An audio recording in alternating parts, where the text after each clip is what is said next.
All right. Good evening, everybody. Welcome to KC Happy Hour, episode number 60. My name is Andrew Clemens, your host. Joining me, as always, here is Aaron Hackmeister. We have just gotten through the U.S. Pro Kart Series event at Newcastle. We got a bunch of storylines out of that. There was some news over the last few weeks that's come out as well. First of all, it's a quick turnaround for us. We are headed over to Houston for the Speed Sports Racing Park second stop of the Texas Sprint Racing Series tomorrow, or first thing tomorrow morning. Headed over there for the night race. You guys will get live streaming coming Friday afternoon into the night with qualifying and the opening heat race. The second heat and the main event Saturday night, which is cool. We've talked about on the show. Love night racing, cool deal there. But I wanted there's a bunch of different things we got coming out of this weekend, Aaron. I think that's no doubt about that. Let's go ahead and let's pull up a couple of the things that we got to touch on. First on here from the news outside of the U.S. Pro Kart Series. This was sad news that we had, and that was news coming out of the CalSpeed Karting camp that they will be shutting down operations at the end of 2022. As soon as December hit, or right around December when they're set to done wrap up their season with all the events they host. I mean, this has been a SoCal mainstay for a number of years now. It kind of took up where Moran Raceway eventually went out. It's very sad. It's we talk a lot about on this show, and I talk a lot in the Paddock area to try and really more listen to guys a whole lot smarter than me. We have a couple of those guys coming on the show later tonight. Jamie Sieracki from Franklin Motorsports and Nick Tucker from Team Nitro Kart and Nitro Motorsports, and I'm curious to hear some of their thoughts about the sport, where it's at, the future, and some other things we'll ask them about and give them some background a little bit too. For those of you that don't know them, they run some major operations in karting. And Nick obviously has some really budding operations outside of it as well, which is super cool. But from the sports perspective, I mean, we just, CalSpeed Karting is very similar to Newcastle Motorsports Park in that it held a lot of race events. Not a whole lot of racetracks are like that, which means that as sad as it is, there's a lot of racers that really are going to get held out. This isn't different. Let me start over a little bit better here. With CalSpeed Karting, the revenue wasn't the issue here. What this is the track that's leased on a NASCAR property, very similar to the AMR Motorplex in Homestead, where NASCAR can kind of do what they want as a landlord. It was the same issue that the Moran Raceway eventually ran into because it was a long-term lease that eventually the track ownership changed, or the land ownership decided to get rid of the racetrack and not wanted to do it. And that's kind of what happened here. NASCAR is going through a lot of different changes. They're turning the Auto Club Speedway into a short track. I think originally the plan was to keep CalSpeed, was to keep a lot of the other operations that were going on. Ultimately, now it's gone. It's sad. A good point here from friend of the show, Race Liberante. There are a lot of other SoCal tracks around. There's the K1 circuit coming up a couple hours down the road that's interesting, and they've said they want to host big race events. To the degree of CalSpeed Karting, though, I think there's both a lot of opportunity to host all the different races that were held there, because while they had their rental karting leagues that were huge, there was a club series or regional level event there almost the other 3 weekends out of the 4 on a month. So for the other tracks in the area, I think there's a hole. Hopefully they see that and can step up, because this was a facility that had the bigger teams and a little bit higher money type racing in the club tracks around. But now, by not having that, racing 3 to 4 weekends a month, those tracks around with their club series are going to naturally flourish. The SoCal is just a big market for karting. But it's a talking point that I want to get into later in the show, especially, which is just that, we're a very, very small industry. These tracks only bring in so much. The events only bring in so much. Rental karting brings in more than we could ever hope to in 99% of places and situations. So it means that we've got to get creative to make sure that our sport survives and thrives. I don't think it'll ever fully die off and go away, but I like having conversations both on the internal side when it comes to classes and stuff like that. That's important. But there's also conversations that need to be had about our sport, of what we can do to make it more lucrative and grow more to ultimately have better revenue streams for tracks that maybe aren't in the CalSpeed situation where they're on a lease, but being a track owner is an attractive model, because it's not. And we could have a whole lot more places as real estate gets more and more popular over the next few years, turn into like an Ocala, where they decide, you know what, it's not worth the hassle of what our races are. And what our races are this weekend was a lot of hassle. Aaron, you were right. First row to one of them with the KA junior class having a freaking parent fight this weekend. That's unreal. Not the right one. There we go. Yeah, I was trying to stay. I was standing outside of the fence. I was talking to Austin. I was trying to tell him, like, man, you made a couple mistakes in the race. I was going to talk to him. And I just hear from the other side of the scale, I was like, oh, whoa. And we walk over there, and there's a couple of parents. It was like a 3-way fight. It was like a 2-on-1 sort of fight. And they started going at it, I guess. And I got there afterwards, so I didn't see what happened. But it was really heated. And you can kind of tell that things were building up to that point throughout the weekend, not necessarily in that class, just overall. There was a lot more drama this weekend. There was a lot of events going on, and a lot of for you guys content where it was just a lot of notable things. Yeah, but it's not the good kind of content. No, not the good kind. I don't know. So we talked to Route 66, right? 2 weeks ago, it wrapped up, had the points drama with the junior class. We didn't want to cover it. We're not going to cover this. Not going to go deep into it. But I want to say a couple things about it because there was also cheating with the exhaust pipes in the mini and micro class where they were found to be modified, shortened, and ultimately a shorter pipe gives you more long or top end speed at a racetrack like this. Applause to USPKS for standing their ground and DQing for the first time that we had seen, I think, an exhaust pipe DQ in quite some time. The saying goes, there was probably cheating going on long before. This wasn't the first time. It's just the first time they got caught. But in those classes, the reason why I didn't want to touch too much on the mini and micro divisions when it comes to the cheating, and that's all really that there needs to be, and not go in the same way that we would, or even just, I'm not going to name drop those drivers. Because the driver name, whenever they get DQ'd on the results sheet, gets automatically associated, right? But at 8 years old, you're not making the decision to cheat. You're not making the decision to put something on the go-kart. That's between the parent, if you run with a race team, or if you have a driver coach, and then your engine builder. And obviously the black eye mostly goes on the engine builder when you get disqualified. But in the paddock, that black eye goes on the driver, and it's the last thing that you want to do to your kid when it's in a kid's class. But parents are nuts. This is a big money sport. It happens. There's a reason why we have to tech really hard in every single division. But stuff like that, the parent fight itself, it's the reason I'm wearing this e-karting news shirt here. I know, we're a completely separate group. We work with these guys. We have a great relationship with Rob, with David, and now with Nadine, who they've got, which is super cool. He did some cool edits over the weekend. So cool for them. Glad they're doing well and they're able to expand and do some more stuff with their content. But the only two guys that broke up the fight was not any good Samaritans on the bystanders. Rick jumped from tech, the main tech director, and David Cole got in the middle of the fight.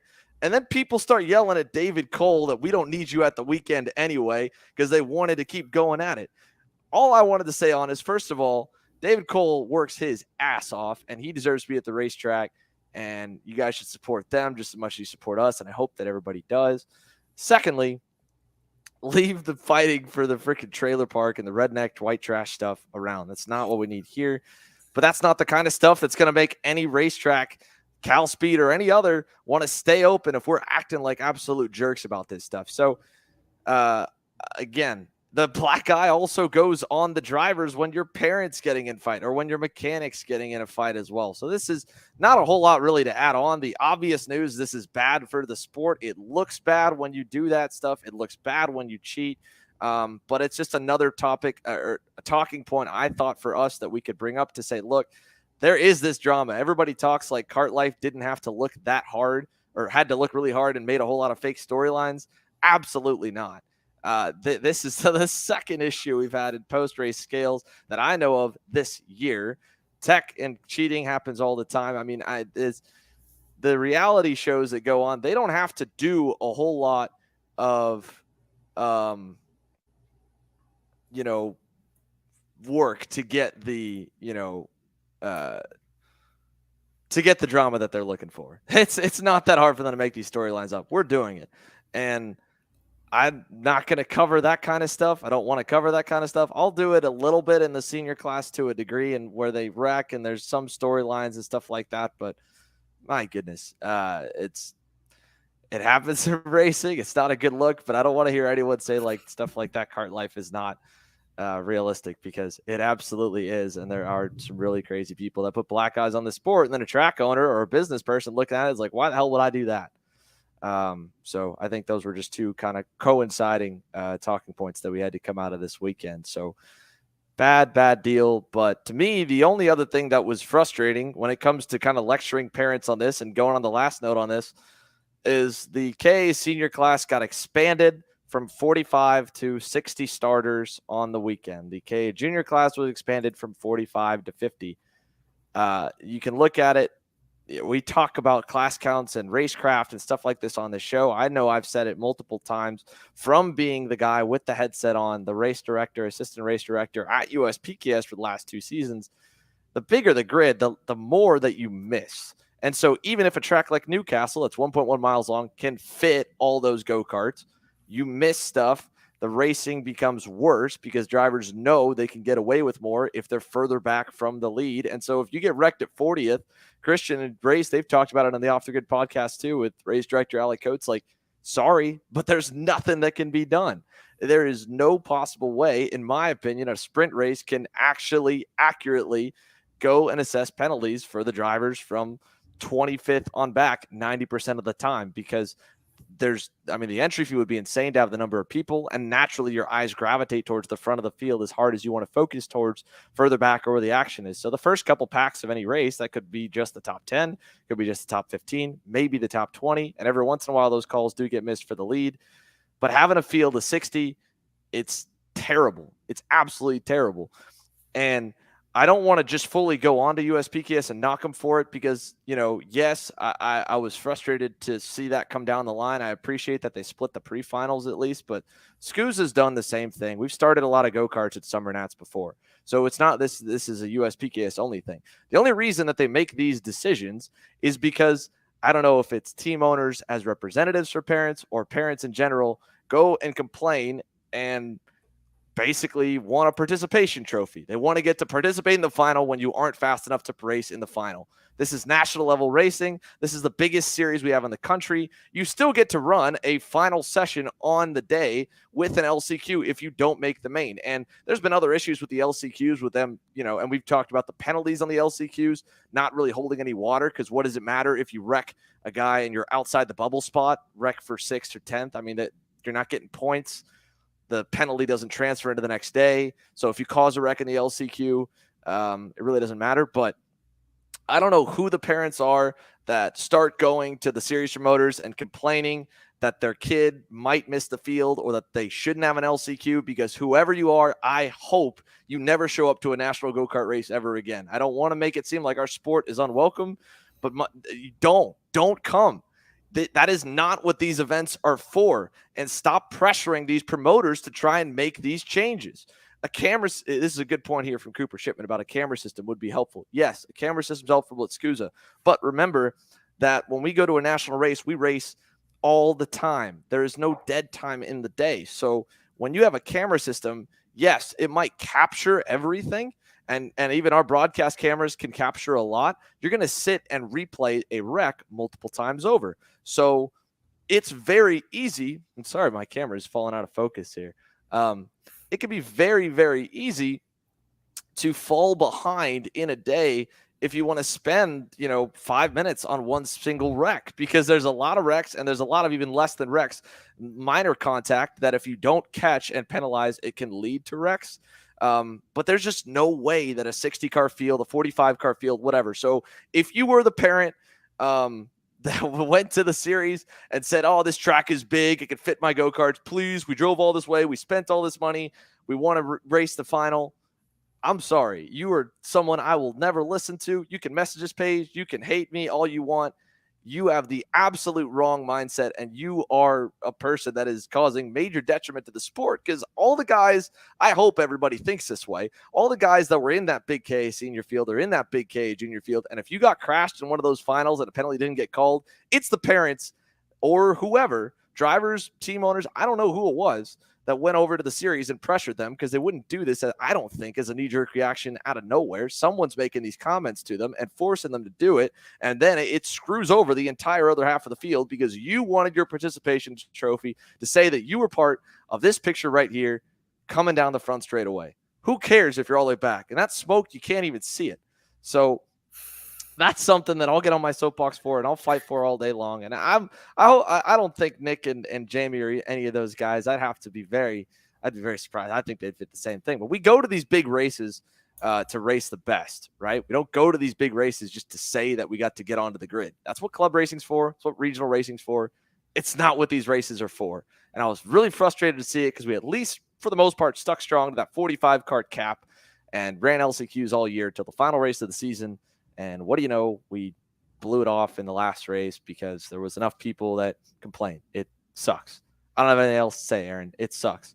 But I fully agree with you. I mean, they're like, even if it's Newcastle, I ran Newcastle last year for USPKS. It was a 60 kart grid, and it was absolute mayhem the entire time.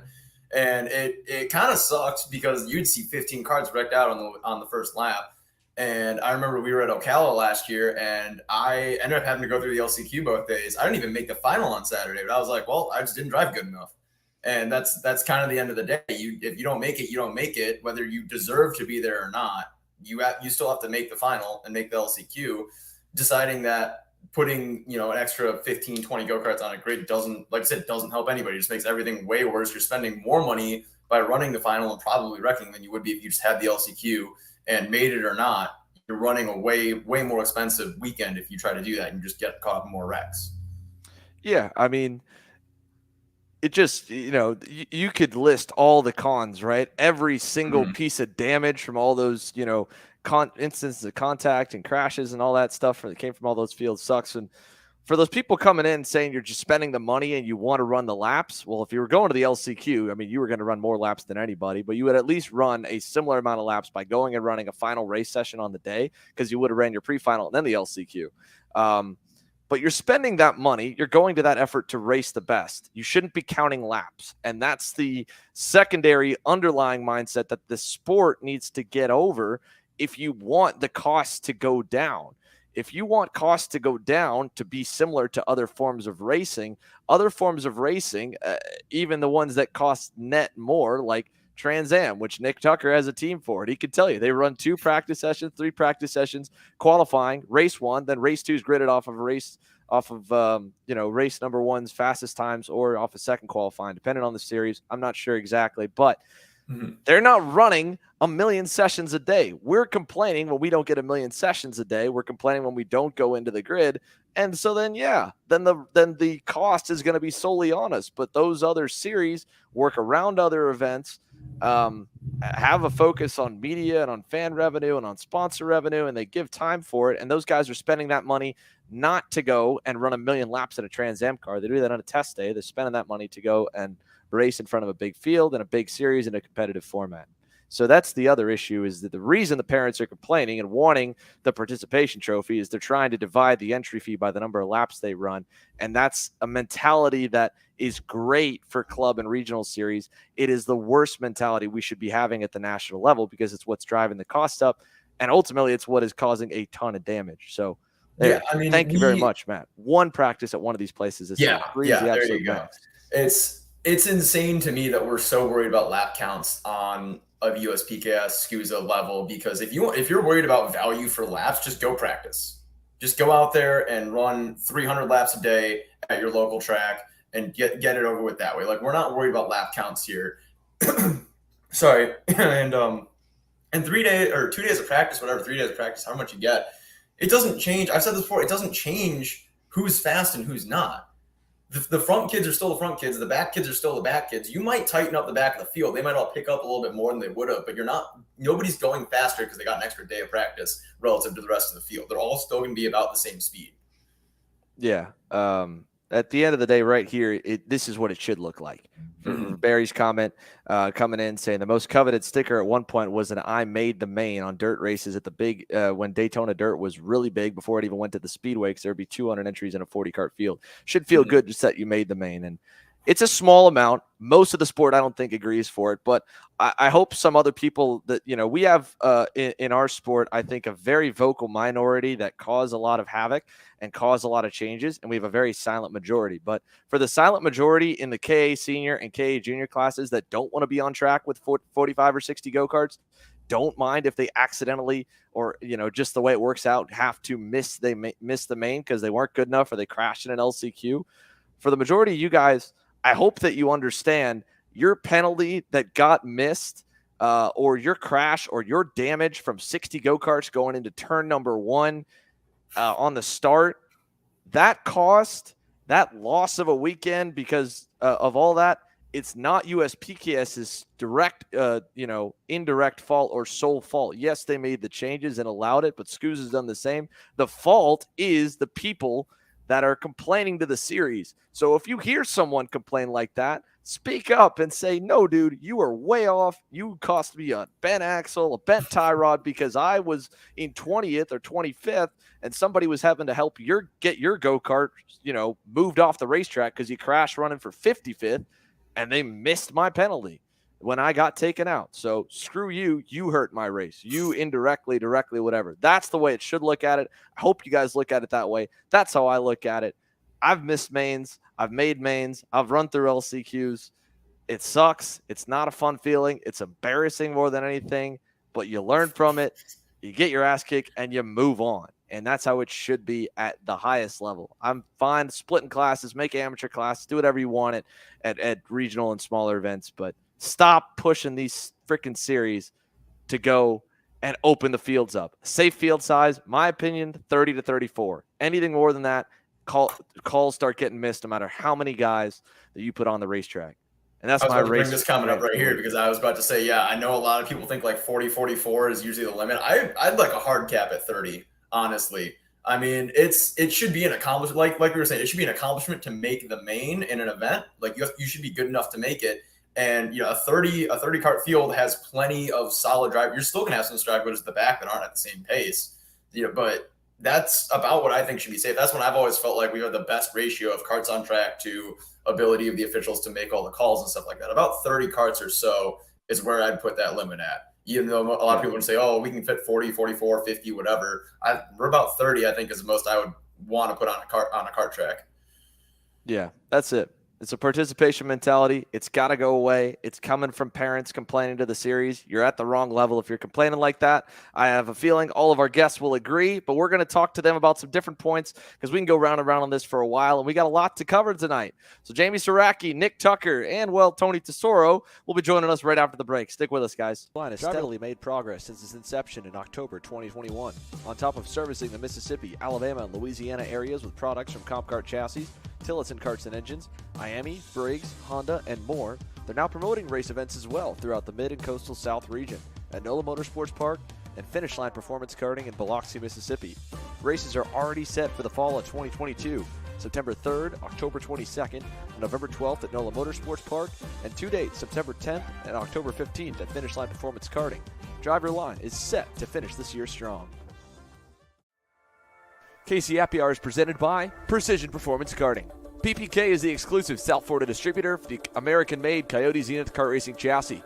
PPK is offering trackside support at all the Cup Kart South Division events, the CKNA majors including the Spring Nats and the Grand Nats, the Sunshine State Karting Challenge, and a number of club events in the Southeast. New here for 2022 and in partnership with Brandon Jarscrack Racing, PPK is also offering full arrive-and-drive opportunities in the Junior Senior Briggs 206 classes at the popular Stars Championship Series and the GoPro Motorplex Karting Challenge events. The same professionally prepared kart and motor package has propelled Brandon to victories at Winter Nationals and the Monticello Divisional in 2022 are available to you. In addition to the Coyote line of racing chassis, Precision Performance Karting is also a distributor for Odenthal Racing products, Hilliard clutches, Vega tires, and Greyhound racing seats. Check out Precision Performance Karting on Facebook and Instagram or email them at ppkartingfl@gmail.com. From 4-stroke to 100cc to 125cc and beyond, Technokart USA has a winning option for you. Based out of Des Plaines, Illinois, Technokart USA offers both chassis designed to win in all divisions of North American karting and a top-level race support program at the US Pro Kart Series, Route 66 Sprint Series, select Cup Karts North America races, and both the Rock Vegas and SCUSA Super Nationals. Podiums, wins, and championships are waiting for you whenever you're ready to get on a Technokart. For more information, follow us on Facebook at facebook.com/TechnoKartUSA. All right, so at least with a commercial break, we got time to cool off. Let's go and introduce our guests. They've been very patient waiting in the green room because we ran a little bit long with that. First of all, Nick Tucker from the Nitro Kart HQ. Nick, thank you so much for joining us tonight. Yeah, glad to be here. And joining him alongside as well, also first time we've got on the show for Jamie Sieracki from Franklin Motorsports. Jamie, how you doing? Good, guys. How are you tonight? We're doing all right. And Tony, you look like you're chilling out pretty good over there. How are you doing this evening? No, I'm good. I'm definitely not as professional as everyone else. You guys are all like in offices. I'm chilling in the living room. Yeah, well, it's okay. We don't expect that much from you, Tony. You're authentic. We appreciate it. So we haven't had you guys on the show before. I want to give you guys a little background to kind of say your piece before we get into some of the generic topics that we'll use your expertise to talk on. So, Nick, to you first. You're a guy that's been in motorsports for a long time. I think by this point you could say you've been back in the karting scene long enough for everyone to really know who you are, but it's been a journey over the last 5 to 7 years. Talk to me about it. Yeah, so obviously I started my journey in motorsports and karting when I was 8, and kind of when I was 13, 14, went stock car racing.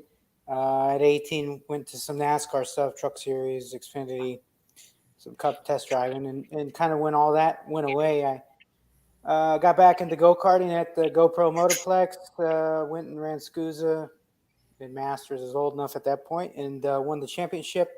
Decided I wanted to create a business in karting, right? Kind of give back to the kids and some guidance and what I did wrong through my career path or what I did right, and try to help guide some people. So, and now we've kind of expanded on that with the karting program through the cars, and we've taken some kids, car racing, and kind of are helping direct their path in motorsports.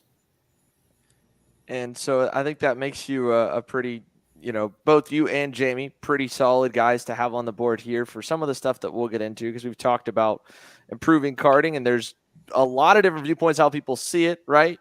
You're one of those guys that came back to it. It's been a hobby, it's been a passion, but it's also a launching pad for cars, and your business is built on both. You need a lot of club karting. You support the GoPro series as well, but at the same time, you've got the links up the ladder to help kids, if they want to progress the career to cars and all that. Yeah, that's important, right? There's a lot of disinformation about out there on what routes to go, and a lot of people that just don't necessarily know the route to take their kids, and we're kind of helping provide that path.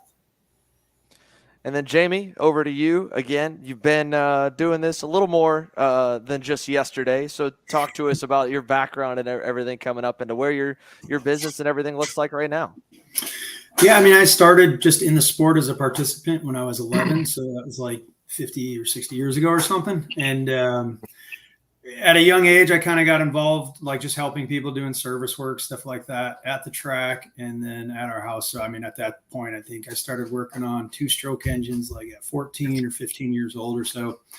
And I just kind of kept doing it as we were racing. It was just me and my dad doing it. We ran a little business. He was in sales. So it's kind of natural to just, buy extra stuff when you go to the track, and because people always, everybody was short on something, and there really wasn't a lot of at-track support for parts availability. So that kind of grew as I was going through college. I worked for Doug and Greg at Franklin Motorsports, the owners at the time, and just kind of continued to work in the karting industry on that stuff. Still did our little part-time deal, and then eventually the time came, they wanted to retire.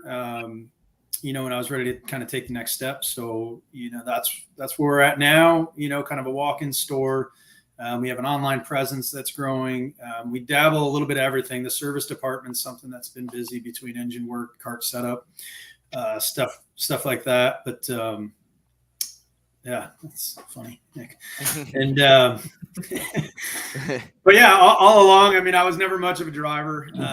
I had some, I just enjoyed it a lot, and I enjoyed some of the technical aspects of it. So, and just kind of continue along with that. Now it's our focal point is probably more product distribution, retail, and a little bit of wholesale also. So, I mean, it's been at it for a long time. So yeah, a good, a little over 30 years now. So it's a real job, and I'm really gracious for that, to be able to do something like this.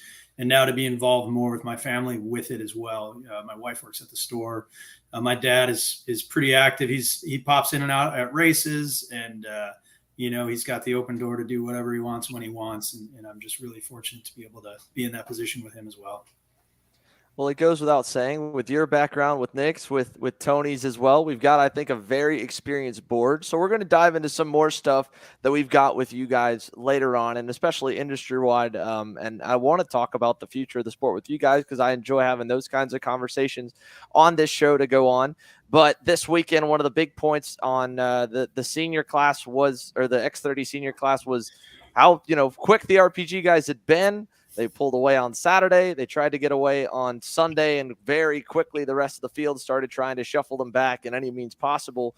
And it came to this point here. And this angle isn't the greatest angle that we have. We have a little bit because the broadcast cameras were a little late to cut to it. This is from one of our overhead replays, but I think a lot of people don't understand from racing at Newcastle Motorsports Park at a high level what this section of the racetrack looks like and what's kind of going on. So I thought it'd be cool to both play the clip here for our viewers to see and then to have our experienced board kind of break down a little bit of what's happening from each side and how you would explain it, because I think I could speak for you guys fair enough where you get a lot of parents or, drivers themselves that come to you and say, that was not my fault. I didn't do anything, or I got wrecked. And then you look at it and it may not be exactly like that. Am I fair in saying that enough that happens a fair bit for you guys intense and having drivers with you that they may be a little bit off base with how they describe things? Nick, Jamie? Yeah, it's certainly right. It's never your fault. You always see it kind of one-sided, right? So that's the biggest issue. But that's just the nature of humans. Right. Tony, you had a chuckle there. What did you have something on your mind already or not yet? No. I agree. I mean, it's just you never really know whose fault it's going to be. It depends on who you speak to. Yeah. So at least here tonight, we've had a lot of times where we've done these post-race debriefs, kind of with guys that were in the fight and give their both sides. In the case of the wreck here with Norberg in the pre-final that we're about to play, Diego Ramos is a little bit disadvantaged because his first English language isn't English. So I don't want to make it one side with Norberg breaking it down solely. So we'll put it up on the screen here for everybody to see. This is from the side camera that we had for our docu-series, going into the green corner, coming out, 3 wide. And then an awkward deal there. I'll play that one more time so everybody can see. Wow. Going in, coming out. That's a and no then we have That's a not no a deal. great view. Yeah, no deal. The 3 No wide deal? coming out of a corner you shouldn't be 3 wide out of. Sorry. Yeah. And then here is the other angle that we have just to go, and it's so late, so I just want to go kind of frame by frame as we can on it. But the 3 wide got clear. I think this is right at the point of contact or a little bit after. The guy was almost clear by the end because there were a few comments that thought he was clear. And looking back at the other angle, wasn't great on it. But Jamie, let's kick it off to you here first. What do you see watching this, and what would you tell all the guys involved? Well, I mean, the whole deal going 3 wide isn't, you're not doing that the whole race. So when it gets tight like that, sometimes I don't think you're paying attention to the third party there, right? You got 2 guys kind of focused on each other. And as they're getting to the kink, like right in this shot here, you can see they're kind of strung out now. They're back to 2 wide. Ramos hits that curb on the inside, right? And, that kind of launches him into Norberg. So I think he's taking that tighter line because as they're approaching it, he probably sees the third party. They're kind of late, or at least coming up on the other side of Norberg. You're not hitting that curb every lap, so it's kind of catching you off guard. I'd imagine with how aggressive it is, but there's gonna. I just think there's gonna be contact at that point, and I think it's just. 2 guys going for the same spot, right? You could say that as much as you want, but I think the curb launches him into him. There's no reason to be 3 wide, like Tony said, coming out of there. I mean, passing on exit is something you really try to get people not to do, but when you look at the layout of the next 2 corners, it's a good way to set up for the scoreboard turn of that. I think the curb has a lot to do it, but I mean, the big thing is that when you get guys racing this hard in sections of the track like that, you kind of got to see what's leading up to where they're at. Has one person been overly aggressive earlier in the race? And so the other person's kind of hanging on to a little more track than they should, or somebody, if there's been some aggressive blocking, then maybe the offense is going to push a little bit harder to get by. And that's exactly what we saw. This was brewing, right, in Norberg's case, and it was you could look back at from the Tulio's incident in Homestead.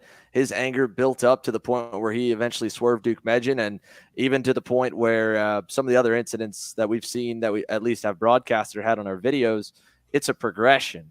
Earlier in the show, we were talking about how one of the downsides of having a bigger field, it's not just penalties for wrecks, but it's penalties for minor instances of contact that can lead to wrecks eventually because guys get more and more frustrated and then that contact comes. And that's exactly what was happening there in the shot. You can even see at the very beginning of the shot right here, which this isn't from the angle, But from overhead, I can tell you Ramos was blocking Norberg at this point. So Norberg's moving him up the racetrack to get clear and or to get him out of the way because he knew the whole field was just passing him right back, knowing how fast he is, trying to shuffle him. Nick, what would your breakdown be? I'll pull it up for you. So, I think Norberg is probably at fault here for the accident. The guy that went inside to make a pass 3 wide, brilliant move, right? He cleared him. Part of being a champion is staying out of wrecks. And, this could have been prevented pretty easily, right? Just give him a little bit more room and kind of move on with your day, right? But, instead he doesn't finish the race. He doesn't win the race, doesn't have a chance, right? So I think, Norberg kind of being, on the inside, well, not the inside, but kind of where he, had him pinched, right? The smart move would have been to give him a little bit more room and finish the race. Second's probably a lot better than a DNF. So I have to put responsibility on Norberg for that one. Tony, what about you? What's your take on obviously you were watching the sessions full time for the weekend, or at least most of them. Every one of them, every lap. Yeah. So what do you got? And no matter who you are or what you are, the guy in the middle, look, his own teammate, before that even the contact happened, before even Ramos hits the curb, Dushak was already past them both. He cleared them both. He did not need to be in the middle. You could have backed off and went behind him. I mean, but it is what it is. I mean, Monday morning quarterbacking isn't really what all of us are supposed to do. But at the end of the day, you don't want to be the guy in the middle no matter what, or who you are, or what class you're in, or whatever. The guy in the middle always ends up in the bad situation. Yeah. So 2 good points. I think I agree definitely that we didn't get enough on the post on the comment section, which is why I wanted to just Monday morning quarterback it a little bit, Tony. And that was part of what Jamie brought up, right? This is not a section of the racetrack where that curb that Ramos pops him over into Norberg gets hit. It's also a section where you swing out a little bit from the hairpin here, and you end up where the line by yourself is over with Norberg in the middle, then kind of somewhat apex, not to hit the curb, but right next to it, swing out again, and then move over for the corner. So yeah, but he never curb if it wasn't for the fact they were 3 wide, though. That's the key. Yeah, that too. Like here is a decent angle that you could see how far Duchak's over on the line already, and then they swing back over, and the rest of the field does the same. And then it caught a lot of guys out. But this is a good point that came in from some of the comments on it, right? But this is a relatively tight corner to go into. So when you're right by the grass where Ramos is, that's really tricky to get through. But 3 wide, and then in Nick's case, 0.2, right? It is a pre-final at the end of the day. This was Norberg trying to get back up to the field after getting knocked back multiple times. But the stuff to take away is keeping the wheels on, because he drove from last to 4th. Had he drove from 10th to 10th upwards, it might have been even a little bit easier for him in the final.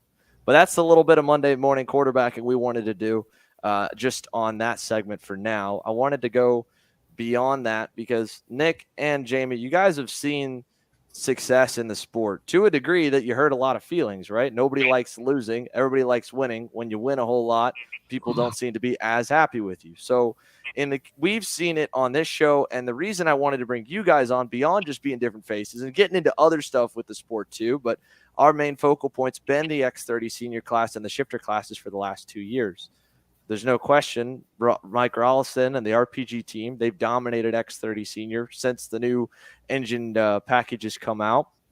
And it's to the point where, Norberg only got back in that position because the guys were just coming in and trying to, shuffle him back because they knew how fast he was at any means, including, moving them out of the way. Hayden Jones, who won the main event on Sunday, it was your driver back in 2020 into 21, Nick. He got knocked off the racetrack in turn 4, right in front of the scale corner, which is typically not a corner that you make passes in. Got knocked off, drove back, and was so fast, still won the race. And there's, without question, a lot of animosity in the paddock area towards the team just because they've won past Tech.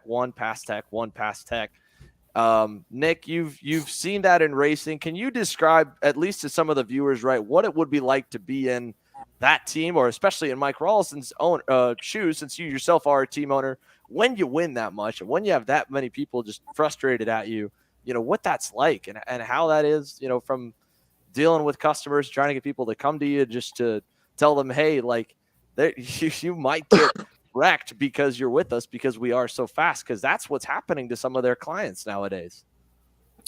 Yeah, I think it's an interesting situation. Mike's done a really good job of, creating like just a super team. And like you say, they passed tech every week. And, they got the financials, right, to have the R&D work. They got all the right people. They've done a good job at creating a team, right? And that's one of the tough things, right? Whenever you win, people, they automatically assume you're cheating. So I think in the X30 stuff, it's created like, really interesting dynamic, right? Because several of the top teams, right? They don't think the RPG is cheating, right? So you got RPG that's running up front, and then you got the next 3 or 4 teams that are cheating, trying to keep up with them, right? Maybe, I don't know what it is. I'm a little bit disconnected with what the X30 stuff is or whatnot, right? But they've kind of created a machine that's tough to beat. There's some guys that are close. Last year we ran Connor Zilich, as a cadet team, and we won several big races and fought Norberg for the championship, in USPKS and SCUSA, and had a shot to win both KA and X30 and at the Super Nats, right? So I don't think it's all necessarily their equipment or whatever, right? They got a lot of good drivers. They got a lot of good mechanics, great motors. They've kind of got the market corner on the motor deal for the X30 stuff, and they've created a product that's tough to beat. And Jamie, over to you, right? You've had I can think back of different stints over the last few years. It's not just X30, but in any class, there's teams that kind of get a big jump. Going most recently that I can think of, 2016 USPKS, you guys with Brandon Lemke on a Merlin chassis. He was super dominant, super fast everywhere he went. So you guys, would you say you were in a similar position at all, where winning as much as Lemke did, and you've had good drivers as well? Kyle Kalish, Alex Bertignoli, and then down in cadet and junior, where you've been in that, where you're having like animosity to the team, to the brand, just because you win so much. Yeah, I mean, there's always that situation, nobody, when it's consistent, people get frustrated, and a lot of times they just can't believe that, oh, this person's just winning all the time. And we never really operated a team just like a hardcore race team. And again, props to Mike and Nick's program over the years, and all these other groups that are their focal point of their business model is a race team, right? And they pour a lot into it, and they get some exceptional results in that. But again, competitors don't want to believe that they can just be getting beat like that. I mean, that's the big thing you get over the years, like this guy's cheating or that guy's cheating or this whole team is. In the Lemke situation, I mean, they kind of did their own thing. I mean, we were there for product support, right? And he had his coach, he had his mechanic or that, and his dad did a lot of work, real family environment. He had his own engine program. We helped with the cart as needed, but they did a lot of it on their own. And, it would get frustrating to a point because you watch them do all this on their own, and then they're kind of at the other end of the rest of the field, who's just, wanting to figure out why they're doing it, and they can't possibly be doing it legally. And even to the point where it's like, well, that group has to be cheating because we're cheating and they're beating us, and it's kind of like, right. That's not the right approach. I think Nick hit on it. Like, people start cheating to try and keep up. But I mean, you kind of, it's difficult because it's not just Rollison's deal is really cool and interesting because the whole team is having success out of it. And a lot of times over the years, it's been focused on just, individual drivers. So I think that's where it gets a little bit dicey, because when it's just one driver, you could easily say then, oh, well, the team's a good group of people, but that guy is doing something. I look at it as going, well, that, Brandon is special, right? And the things he does in the cart are special. And there's a lot of people like that. But when you look at the amount of people showing up at these races, there's only a handful of them that can do what some of these guys have done. And jealousy is it. I mean, racing is ego, right? And that's it's something you just deal with. Years later, for like me, you look at these other programs and you look at their success, and it's kind of like there's a lot of, I'll look at some of them with envy. I look at some of them just kind of with awe with what they're doing and how they're handling it. And most of the people behind these programs are pretty good, decent, respectable guys. And, you just kind of take your hats off for a while, and they've done it. They've pieced together all the components or all the pillars, whatever, the engine program's running at full tilt. They've got the karts dialed. They're on a kart that's, got a big sweet spot or whatever. And they got a driver that is just doing that much more with all those things handed to them. So. Yeah, I appreciate that. That's insight I don't think a lot of people get, and especially talking on the part of how the whole team's doing good versus, just one guy, right? Like that's where their program, like you said, is in awe. So from a promoter standpoint, I don't know. I mean, Nick, you were in the NASCAR game for so long. You've only recently been on your own. Race Series Tech, they seem to kind of, when this stuff gets out of hand, they move the goalpost, right? That's been the whole kind of idea partially with the next gen cars. They wanted to level the playing field a bit. And that's on a much bigger scale than this. But at this point, we're spec racing. I mean, I don't know where you guys ran at the end of the year and where we're at now. Is the engine the problem, or is it just a matter of these guys are doing such a good job that someone else is going to have to step up? What do you think? I think people discredit hard work. Right, hard work and effort is what makes winners and champions. So it's easier to discredit than work harder. I think it's a good point on it. Okay. Well, honestly, you guys gave such good answers. I don't have anything I could pull apart from it, so I want to move on, and I'm going to go to our next little bit where we're really going to have you guys on here for, and that is to move on from all the talk that we've had about this and from the sport as a whole. And your businesses as a whole. We'll get into that when we come back from the commercial break right here. So stick with us, guys. KC Happy Hour returns right after this. Kart Store USA is a kart parts supplier that racers and retailers can count on when they need reliable advice and service. We focus on servicing all racers with honesty and pride while maintaining customer satisfaction. We carry a full stock of Kart Republic and Tony Kart chassis, as well as IAMI and Vortex Rock engines. We've also got a host of other parts available and in stock, such as products from Rev Performance Materials, Jecco Racing Seats, and more. We have a 100% satisfaction guarantee. And on top of that, if your order exceeds $200, shipping is on us. Check out all we have to offer today by visiting us online at kartstore-usa.com. At New Gen Motorsport, we're committed to using our 10-plus years of experience and knowledge to help grow the sport of karting from the bottom up. Our goal is to make karting more accessible to the average person, lessening the financial burden of getting started, and making the learning curve as small as possible. Our passion is training and developing drivers, mechanics, and engineers to not only be the best they can be in karting, but also for careers in the much larger world of professional motorsports. A strong foundation makes building bigger easier. Let us be that foundation for your karting and motorsports career. Be part of the new generation of motorsport. Contact us today to schedule your test day, arrive and drive race event, or to inquire about how we can help get you started in your own new gen racing kart. Don't settle for a national engine builder. Take care of yourself with an international one. SRP Engines is a global industry leader in engine services, specializing in engine formulas such as KZ, OK, OKJ, and Mini 60. SRP Engines is the engine of choice for Magic Kart USA and helped power North America's #1 ranked pro shifter driver AJ Myers to the 2021 SuperKarts USA Pro Tour National Championship. SRP Engines can also service any spec engine class of your choice, including IAMI and ROC divisions. However, if you're looking for the absolute choice when it comes to KZ shifter engines, there is nobody better. For more information, contact Amr Sonata at srp-engines.com. KC Happy Hour is proudly presented by the Rock Sonoma Karting Championship, presented by Cameron Race Promotions, the most competitive Northern California karting series. Featuring a 2-day format with practice on Saturday and racing on Sunday, multiple track configurations, and a massive prize structure including tickets to Rock Vegas, race car test opportunities, and race rewards. Rock Sonoma is the training ground of multiple national karting champions each year and race car champions as well. Featuring a full Rock Cup USA class structure with each race weekend streamed live via YouTube, it's a series you cannot miss. For more info, check us out online at zanzarukarting.com.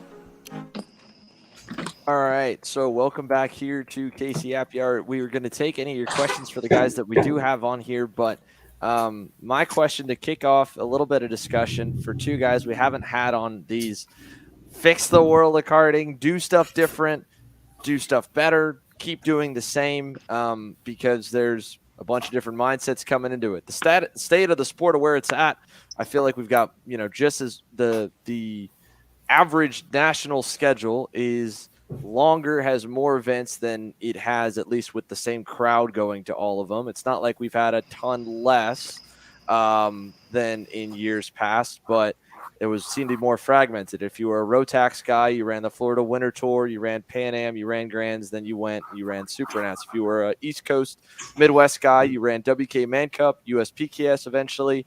And then if you were wanting to go to Supernats, you went to Supernats. And then if you were a SCUSA guy, you went, as we got Superstar in the background over there, jumping in, Mr. Brent Cruz.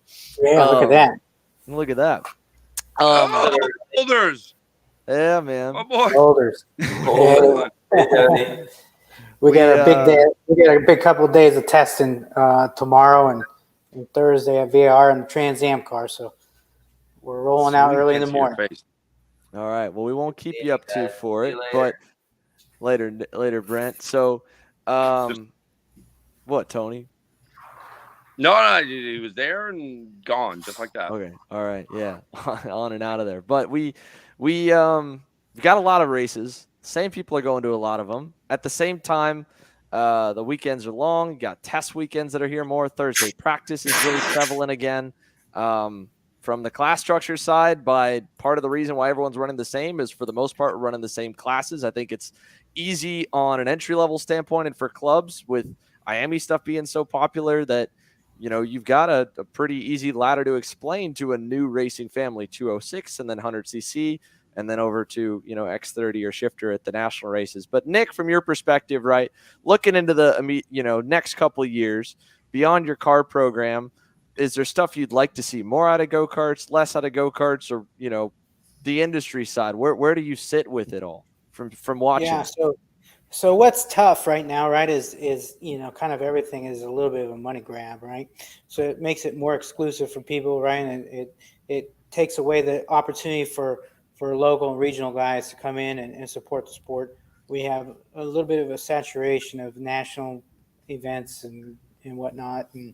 And we got series that are just charging astronomical prices for pit spots and pit passes, right? And it's like this past weekend, we come to the event and had to buy an extra pit pass for Thursday practice. It's like, it's like how much can you keep dipping into the pot, right, and keep people coming back, right? I don't know if that's going to be a long-term viable thing, right? It's just you can't keep hitting these guys for money and expect them to come back. Maybe you can, maybe I'm wrong, but in the cars, right, they don't charge you for pit spots, and they don't bang you over the head for extra pit passes. As a matter of fact, you don't even pay for pit passes, right, for a certain number of people, right? So it's like everybody's trying to make a living, right, and there has to be a balance on on being able to keep everything sustainable. Yeah, I've thought this for a while, right? Like there's two groups in karting. There's kids headed for superstardom, like the kid behind you and Brent. There's people that are, and there's other guys like him with even, there's astronomical budgets. There's some really successful families in the paddock that have money that could very quickly buy it, and pay for a season in your Trans Am car and other minor leagues and all the way up. And they're just going to karts because the kid's too young to run anything else. But I think catering to them with, those realizing that you could drive the cost up is just going to run them out quicker, because karting's not as sexy as a Camaro or as an F1 car, an Indy car. So when the price starts to get similar, you're going to lose people that way. The bread and butter, those guys are going to race go-karts no matter what, whether with you or with anyone else, just because it's seat time. But the people that would stay in the sport into senior and into master, the bread and butter, I think, of the sport are the guys that don't have the budget to go and do the bigger stuff, So I think nickel and diming, running the cost up, it just kind of, in a way, it pushes more guys out to cars, but I think it's a non-sustainable model too. Yeah, that's right. Kind of like, right now, the gap between karting and cars is as close as it's ever been, right? And, that's not a good thing for the sustainability of go-karting, right? So I think everybody's got to take a good hard look at I don't know if it's greed or what, but guys having to go through 3 or 4 sets of practice tires on for a national weekend, that's crazy, right? Buying extra pit passes and it all doesn't make sense to what karting should be. So like I said, there's got to be a balance between everybody making a fair living and the sustainability of being able to bring in average people, right? The middle class families, right? The struggle to be involved in the sport, right? Because ultimately that's what builds a fan base of motorsports, right? Motorsports has to be popular, and if you can't get middle class kids and whatnot involved, eventually we're not going to have a sport. And from adding like the Thursdays, right? Adding the Thursday practice days in, or even if I don't think you did. You weren't at the test weekend, right? Were you, Nick, with your team, or were you the week before? No, we were not, right?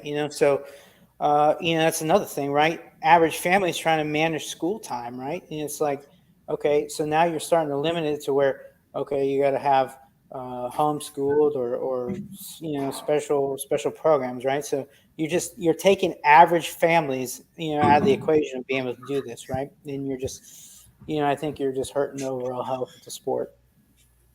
Yeah. Like, is there a major swing in having like just one more day of practice from a team owner's perspective and what you net at the end of the weekend? Because obviously you're able to charge one more day of a tent fee, but then that's also one more day of all your people being there. The only thing I feel like you spread out is your trailer cost.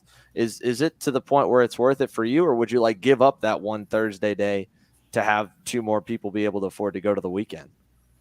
I think for the sport, it'd be more important to have, if every team was able to have 2 more people, right? Because it was, easier for someone to get to, right? That would be much healthier, right? Because everybody's going to get, more engine rentals and more tire sales and more entry fees and more pit passes, right? So I think as a whole, the sport would be, better off. Thursdays obviously is just, it's easier to kind of, okay, it's billable hours or whatever, right? But I think that would even out with greater quality of fields and more people involved. Jamie, what about you? Where you're at, like you said, you're not not that you aren't a race team, but there's so much more that you guys do. You've got the store, you've got the big base and local people, just as much you talk to, if not more, as you're the traveling people around. So for being in the sport a long time, what are things you noticed or things you'd hope to, see it improve on in the next few years? Oh boy, I don't know that we got enough time in the next few weeks to kind of go over my personal feelings about this. And I'm going to warn you, if you hit a couple nerves, I might just go on a tirade. So, yeah. But so I'm kind of with Nick on a lot of this stuff with the national stuff. And we talk about lowering costs and getting more people involved. And I just think our sport is kind of backwards with, and when I say our sport, I'm talking about our genre of karting, right? We got essentially with the national stuff, we're talking about 2-cycle sprint racing. Right. And these national races, and how many races can we sustain? I mean, I have mixed feelings because we can sustain a lot of them because we have all these different series and they're all fairly successful. It's a lot of the same people coming to them. Right now we're doing test weekends. We're doing extra practice because national competitors that are the top level need, 500 laps at a facility. Right. I don't understand it. Like, I think the extra days and I do understand, like Nick said, everybody's got to make money. It's a whole little ecosystem we're all working within, right? Those that are race teams, like they have to have the events, and the longer they are, the more they have their staff. If you're making a percentage on your staff, the hotels, everything gets broken down. So that cost grows when you have additional days, right? But I think those teams sometimes, and some of them probably think it like this, and a lot of them I'm sure are running local programs or testing programs, but the big investment in track time, coaches, and that type of stuff, maybe that should be more focused at the local level and into the regional level. It drives me nuts. We go to these national races. It's like, it's the big race. It's the national.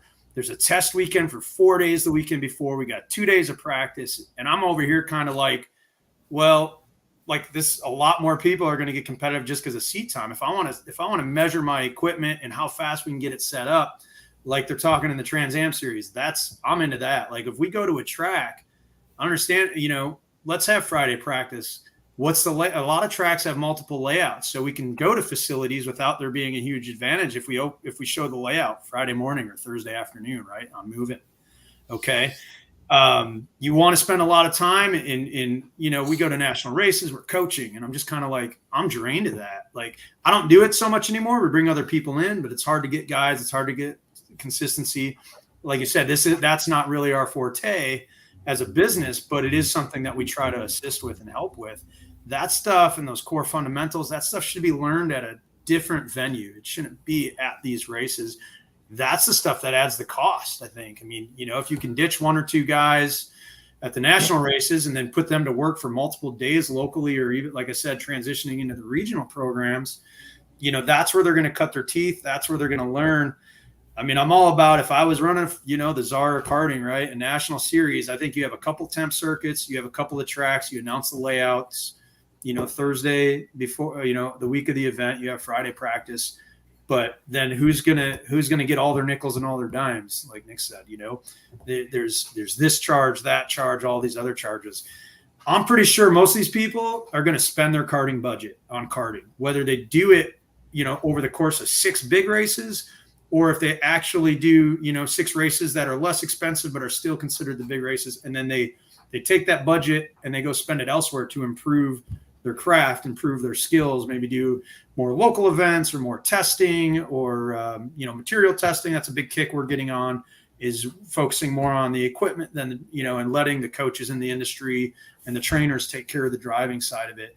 But I mean, you get kind of worn out at these long drawn out events. And then at the end of it, it's like, well, we should have came to the tune-up last weekend. And, it's like, well, if it's a national race, man, like, you should be able to roll in, show them what you got, show them your skill set within a reasonable timetable, and not make this a full-time job. I mean, this is a stepping stone into other leagues, into other forms of racing.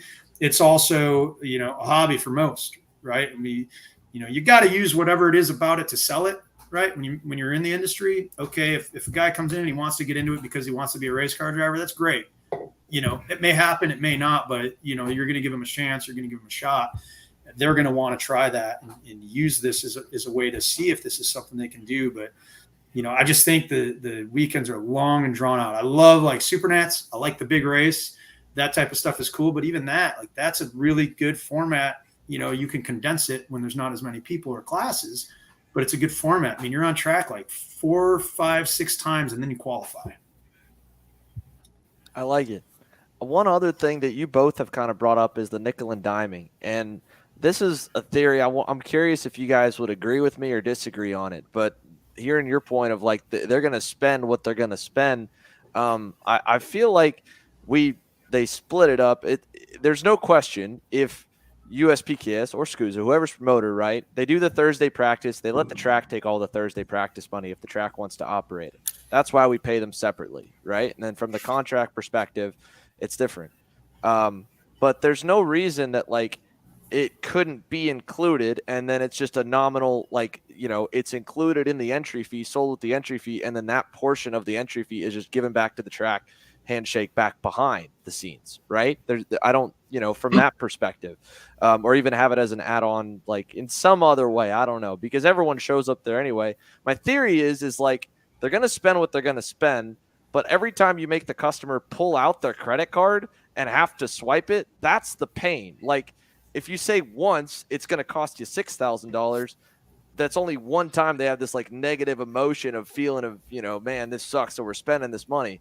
But then they go through that like experience like multiple times in a race weekend because you show up and you've already had that negative emotion feeling when you registered online. Then you show up and you buy a pit pass for $60. You're like, well, this sucks because now I got to buy 4 of these for my whole family. And then you come around and the guy, doing the parking spots for your square footage comes around and he charges you money sometime Friday, Saturday, or Sunday and makes you pay your parking fee. And then you go to Thursday and you got to buy another pit pass and another deal. And I feel like not only could we shorten these weekends, could we cut the cost down that way, but, I don't know. Would you agree from your customer side if it's just one big bill and they rip it off, like it's not as bad as going one by one to get to the same total? Jamie, you first. I don't know, man. I think people are just so used to just swiping, and whether it's all at one time or whether it's broken up. It's probably, from a track perspective, it's easier to get them to pay their entry and get them at the event and then start doing it, because they're not going to quit halfway through, right? If they see a huge number up front, they might be more inclined to hesitate. And don't get me wrong, as far as like how many days of practice and stuff. I mean, tracks are part of our industry. I'm kind of one of those guys that when they say, hey, we don't want to have extra practice before a regional race, or maybe limit how many practice days we have before a local race. I think that's hard, because you're handcuffing these tracks. They need this revenue to stay open. We want them to stay open.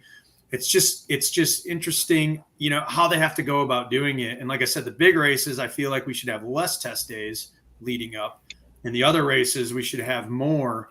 And again, if a series says, hey, we're not going to have practice, then I think they should pay a higher price for the weekend that they're going to have the race, right? That's going to get passed down to the racers any which way. But if, the job as a series or a promoter is to put on a good product. And that product there's a lot of different factors that go into it. Cost, track time, this, that, and the other thing. But again, I think each level kind of has to know its role in what they're doing. But as far as condensing it all, I think for the big races, look, man, nobody's going to those races because it's a bargain. So it is what it is. It's like, a guy's like, hey man, I want to get into shifter kart racing and I want to do it on a budget. And it's like, what? Like, okay, like if you're into doing things wrong, let's party, let's do it. But I mean, so I think, for the big races, if they want to bundle it all together, that's good. Give them the options, how many pit passes, one deal, lock, stock, barrel, whatever. I think that's a good idea for a lot of those. Instead of, like you say, the swipe here, swipe there, and then they kind of feel a little bit pillaged after the weekend, when they get home and they got 53 different charges on their credit card statement for one event. Yeah, like you said, it's an easier sell when the first charge is only part of it, right? But in Nick's case, Nick, you can elaborate more, and I'll give you on the same thought process. The Trans Am cost is what it is, but then you get so many pit passes with the entry fee, and you're not getting nickel and dime when you get to the racetrack. If there was something similar in karting, do you think that's a big benefit? Yeah, for sure, right? So when a series charges a guy for $2,000 for a pit spot, right? That gets I'm not going to pay for it, right? The customer's going to pay for it, right? Ultimately, so everything just kind of like trickles down to the customer. For example, in the car racing, we don't deal with getting charged for pit spots, or we enter a car, right? You get a certain amount of pit passes, right? I'm not saying that's the right route for karting, right? But there's definitely some things that people have to, promoter side and organization side have to think about for the longevity of the customer, right? And there's different ways, right? And it's down everywhere from the series and the tracks and the promoters to the teams, right? I think a lot of the teams end up doing a disservice to customers, right? Because ultimately they want to keep the customers as long as possible, right? So if someone has a goal of being a race car driver, right, that doesn't necessarily meet with what a team's goal is, right? To keep you engaged for as long as possible, right? So you end up doing a disservice to someone that wants to maybe further their career, right? So it's top down, and there's no right answer, there's no wrong answer. And everyone has their own agendas on what to do. I think that's just one of the institutional problems with karting, right? Is you have, people try to hold on, to the customer too long if they want to be a professional race driver, right? If you're deep racing as a senior, right, and you want to be a professional race driver, that's probably not the right path to go. But like I say, it's top down. It's from the series, right? There's certain series that charge more than others that make it tougher on everyone. And I think you're kind of seeing, right, the difference between those series on who's flourishing and who's not, right? By, who's banging the customer over their head and who's not. And, I think we kind of can see where that's going. Jamie, you've made a comment too, like, everyone's got to make it. You want the tracks to make some money on the regional level and having more practice days, which is, good. That's the whole reason we have the Thursday practice. The track can be a little more profitable to host a national race because the events are, for the most part, a flat rate track rental. I was talking with Randy Kugler at the beginning of the weekend. He said that at some point that model kind of shifted for a lot of these touring series, because when they used to come in and go to a racetrack, the track would maybe have a lower flat rate, but then get like a percentage of pit passes or percentage of total people at the event. And then the tracks just, they weren't as the ones they were visiting weren't as interested in being promoters. Are you of a believer that like you could make these events more festivals and there could be other revenue? Because I think we've got good racing product, just like the pro car series are, where we could have another revenue line besides just the families that are there. It would take a lot of effort to pull off, but I feel like that's because there's got to be some way for the tracks to make the money they make right now without the industry, falling apart. Yeah, man, corporate and rental stuff. I mean, I think there's a lot of guys that do well with that, and that sometimes limits limits what time they have available for competition kart stuff and racing stuff. So, it's hard to, what are these other revenue streams they're going to make? Like, karting's great, right? Raise your hand if you love karting, everybody on the screen. Mm-hmm. But what are we selling to somebody that's not actually participating? Like, what do we have? Like, get a sponsor for karting or get a contributor to the sport or something. I mean, it's essentially the same thing as trying to find a sponsor or that for a little league baseball team. Somebody, they're going to bring it in. Now, yeah, if you merge them with other sorts of business models and maybe some other types of attractions, sure, there could be some, additional revenue streams to come in. But, I think about it all the time. It's kind of like, well, if I do this, it's going to lower my overhead. And it's like, well, if that thing is such a great deal, then why am I wasting my time with karting? Well, because I'm passionate about it. I like the sport. I like the people I've met through it, and just competing and watching other people compete and experience all these things we've been fortunate enough to experience. There's a lot of good things that come from it. But it's a tough question. Like, what other revenue streams can they have? And you're right. Maybe a good food stand or something. I mean, these are add-on components you can have. But I mean, you guys had a show on before, and I think Chris Wareheim was talking about it. And he's just like, man, and I love Chris, right? But he's like, we need like free entry, and we need this, and we need that, and we need to have, food and drinks and this and that. And it's like all that stuff costs money though. And it's got to come from somewhere too. Right. Mm-hmm. And, maybe that's the tip of the iceberg. And, there's some good ideas that come from that.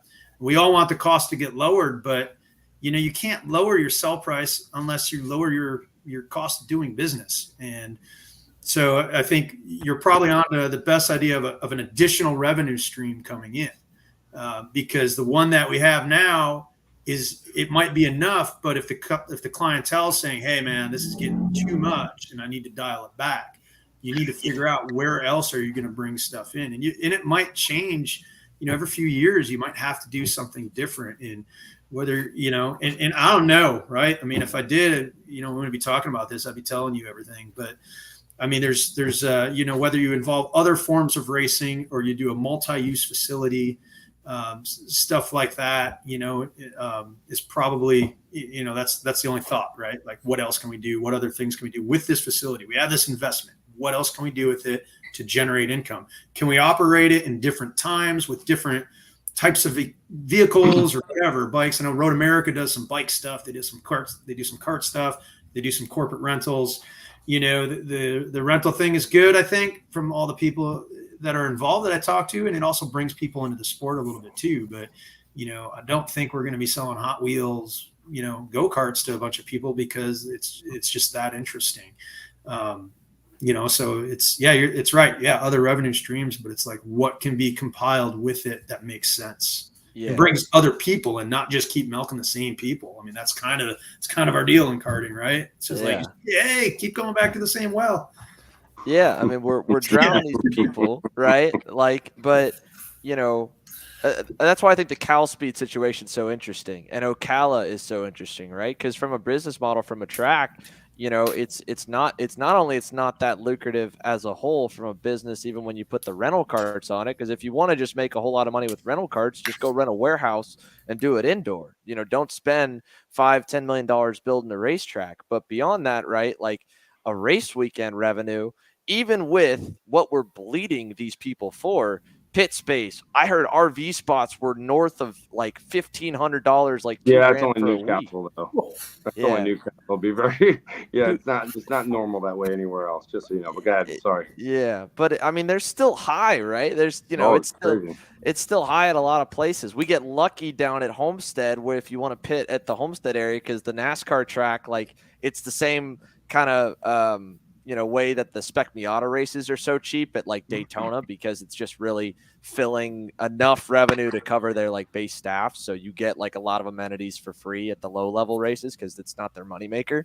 And the same way at Homestead, but Newcastle, it is the moneymaker. But most of the tracks, it's not. The rental carts is the moneymaker. So my thought process is like, obviously, number one, like you're saying, Jamie, other outside revenues just to keep the track profitable and make the whole overall track model good. But it's got to be attractive for these tracks to host the series and events. Otherwise, we're just going to have less and less places to go. Like that's a big topic for the guys out in California with the new K1 circuit. I mean, it's a beautiful racetrack that's going to go up. And K1 Speed is a rental karting company, rental karting brand. They're debuting outdoor electric rental karts out there. And I was reading a lot of the comments on the CalSpeed closing. And while they want to host, I think, big races, and it sounds like they're trying to get SCUSA Pro Tour out there next year, like how often are they going to let people come and practice and do, club races? Because even those, like it's so much less money, than just having rental carts at the racetrack. So that's why I'm thinking on the side of like outside revenue streams, because even as much as the tracks make, as much as the series make, maybe I'm on, you could do the math, but from what I understand, the rental karting is still more than having a big series, come in. I don't know. Nick, have you thought about anything on like that of like, again, we're at where we're at. No one's going to want to make less money, So Yeah. What's the solution? I don't know. Yeah, like I say, it's a tough balance, right? So go-karting is not really a marketable sport. It never really has been. Obviously with Kart Chaser and eKarting News, right? It brings some attention. That's added some value to what it is. It's maybe added some marketable qualities, right? But overall, karting isn't necessarily marketable outside of businesses inside of karting, right? So we rely on karting businesses for the sponsorships, right? Which is just kind of a big nasty circle, right? Because it's just people trading money, right? Rather than bringing in new money, right? If you look at all the sponsors, on the board, or the banners, right? How many were not businesses karting related? There probably was none, right? None. Yeah. Right. So that, like I say, it's not really a marketable sport, on a big, global scale, other than maybe a few businesses, of parents or whatever, right? That are very generous in supporting the sport. But like I say, it's a tough balance, right? Running a racetrack has to be one of the toughest jobs there is, right? You get people that just trash their bathrooms, right? And then, make messes of their pit spots, right? So it's like, okay, where is the balance, right? Are they having to charge more because you got, people that, are making a mess of pit spots and bathrooms, and you're having to, hire extra staff to clean? I don't know, right? There's, it's tough balance. I don't have all the answers for it. I don't know the financials of a racetrack or a series, right? So, I can only, speak kind of from the outside in, but, it's a tough balance where a racetrack has to make money to survive, right? Because ultimately, without a racetrack, it's a bad problem for us. Yeah. I can tell you firsthand, it's tricky that, we've run into, right? We've been doing the live streams for the whole year, and it's tough to just, it's pretty much impossible to get like a lot of outside eyeballs when the days are formatted the way they are, because of what we talked about at the very beginning of the show of having, all these parents wanting, and maybe it's not parents, maybe it's whoever. I don't know who it is that is wanting these national events to have unbelievable amounts of seat time. And because we have so much seat time, all jam-packed in the days are like really, really long. We have a lot of filler classes, which that's more on the promoter than it is on anybody else of having extra classes in the day. But, to ask someone to tune in for a specific class, like this is the head junior class, this is the head mini class, this is the head senior class, then they're waiting 4 hours to tune back in again, or the same from a spectator standpoint too. So it's hard, like from our perspective, to do, marketing, because you can't expect, viewers to learn 200 plus drivers, and you can't expect someone to watch an 8-hour live stream. It just doesn't happen. I mean, even at the Doesn't work. highest level of TV for the Daytona 24 hours, most of that race now goes to Fox Sports Go, goes to FS2, it goes to the feeder channels beyond it, and then they show the start and the end, and then that's a high level motorsports event. That's a multi-million-dollar operation that's funded by the manufacturers to go on TV.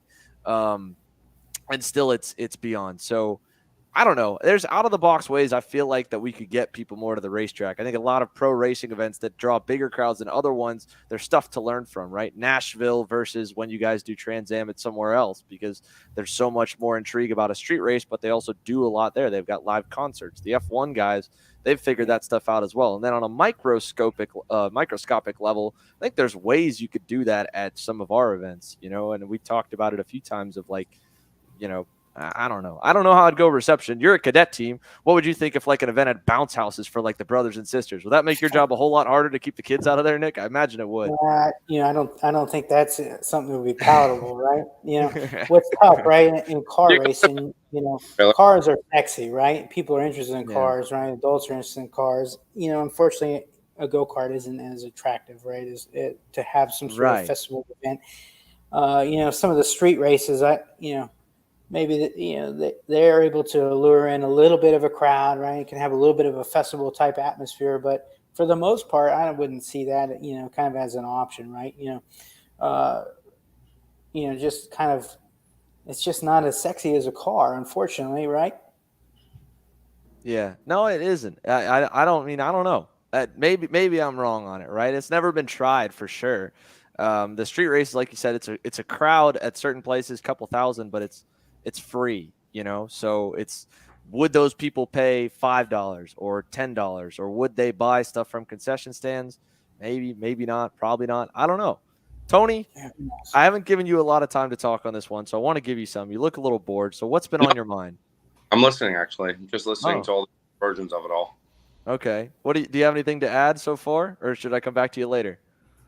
I mean, there's really nothing to add. I mean, that's not already been said. I mean, the revenue from these tracks. I mean, if they have rental carts and the rental cart tracks, and in order for them to hold an event, especially something big like that, I mean, it's going to cost money. I mean, you have to make up the difference that you lose, right? Especially if you're a track that maybe has member days, maybe has corporate events with rental cars. I mean, all that stuff's the balance.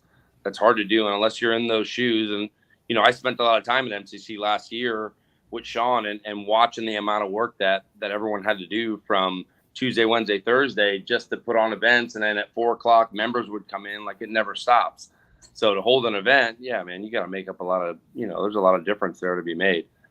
The biggest thing, even on the whole long, test weekends and doing like longer national events, I mean, that's a big deal too, where none of that stuff even had to be done before when there was more regional racing, and now even the regional scale, I mean, it's nil everywhere you go. It's not, GoPro for that matter. It's the only one that really still holds a race every month, and they have X amount of people that go to it, but it takes 17,000 classes to make that weekend fill too. So I don't know. I mean, it's a tough deal to do. Yeah, from the team perspective, I think it's scary of like what it would shock to the system if you took a lot of those national races away. The model we've it's like we evolved to where we're at right now. Teams slowly started being more and more of the paddock, then the privateers, more and more and more, and now we're almost all teams at a lot of these races, with the exception of a handful. And instead of 20 years ago, you had a local kart shop that had one guy maybe go support people on a weekend, but they were more so working full time, and there wasn't this traveling bunch of mechanics and all that. Like, the whole industry's molded around where we're at now. So any changes are going to cause a lot of hurt to a lot of people if we go on the cutting cost solely side. And RPG if they stayed in a small area and did more regional racing, or any other team did more regional racing. That you're dealing with a lower budget crowd, so it's tough to make the same amount of money. I'd imagine. I don't know, but we've got a few interesting comments that have come in so far that I want to put on the screen. I know you had already knocked a few of these here, Aaron. So this is first from Jim Mayer. Talk about tires. With open tires at a national event, there's tire money and sponsorship to go to the drivers. As it is now, the series keeps all those profits. So for you guys, we haven't had you on, so let's go. Jamie, what do you think? Spec tire, open tire at the national races? Well, I mean, it gets down to money again, right? Like the tire companies are contributing to series to help put the events on. I mean, I like a category that's going to be open, right? Whether you choose a formula like okay, but something where there's some options, because that's going to bring in a little bit more personal interest from those companies, other than let me go buy a series and then I'll be on my way. Because, you know, and those programs work, right? People buy all the tires, the tire company makes money, the money goes back to the series. Here we go, Nick. Here's our big circle, you know, the same money going around and around. And, but, you know, so I like a little bit, you know, over the years, I've always like, well, WK years ago, here we go, is a good example. They used to have a different tire for different categories, you know. So that's not quite the same thing, but it gets other people involved, right? It gets other companies involved in the program, and maybe there's other assets that they can bring to that event, or other, you know, more people they can try to funnel into that event because they have an interest in it, right? So, I mean, I do think that at least one category, you know, with open tire would be cool, because like I said, you know, maybe somebody gets a deal from a tire company now. Now you got some racers that are excelling, right? They're good at driving. They're maybe good representatives for your product, and now you have a product they can get affiliated with, you know. One other thing, I'm going to sidetrack this a little bit. I mean, we're sitting here and we are talking about all this money and all this stuff and karting, and this is the karting industry. How many, like the type of races we're talking about here, we're talking about SCUSA, USPKS, that type of stuff. And I know this is kind of the focal point for this group, but I mean, how many racers do you think are in that area, Xander? I don't know if you have any demographics on that, but how many people are involved in those traveling series? And not like how many entries each one gets, because if they're each getting 250 entries, it's, you know, over 3 series, it's not 750 people involved in this. I mean, you know, 70% of it's the same people going to all that stuff. And then also the numbers of how many people in karting, period, dirt oval, all these other facets or all these other avenues of our sport. And, you know, I only bring that up because I see, you know, you see some of the dollars being brought in on some of these sponsorship deals and this and that. And then you look at the sport and how much equipment is out there doing something that's totally unrelated to these discussions and all the heat that we're bringing up and talking about for either our businesses or this or that. But, you know, I think there's so many people out there touching the sport and touching like some of the products and services we deal with. And we're just kind of being a little arrogant on like, this is it. It's just about this stuff here. And I bring that up because it could be, you know, it could be a whole trickle down theory. We funnel a lot of money from within the sport. Like Nick said, we're just passing it around in a circle. We're funneling it into the sport, and we're funneling it just to certain areas. And it's not reaching out and getting to some of the grassroots areas and stuff like that. The spotlight is always shown on this, which may be good. It might be a more sellable product. So, I mean, it could be, you know, that could be a good thing that we just focus on this, but I really think we're reaching a small percentage of the drivers, and maybe not all of them aspire to even be at this level of karting, let alone move up through the motorsports ranks. Which, I mean, it's a necessary step to come through here. I think, you know, Nick sees that and is you know, when you see the results of people that have come through this into other forms of motorsports, it's a necessary step to be successful. But, you know, like I said, we're just talking about a lot I feel like we're talking about a lot and a lot of attention on a small percentage of, you know, the sport as a whole. Yeah, so I think the numbers that we had, and I talked with James McMahon at Kart Pulse about this every once in a while. I think the number we thought we had was somewhere around between 8,000 to 10,000, like guys that have go-karts and drive them at least once a year across the country, something around that. And then from like the numbers perspective on the national racing, which is, you know, again, at the biggest events, we're seeing 300 drivers.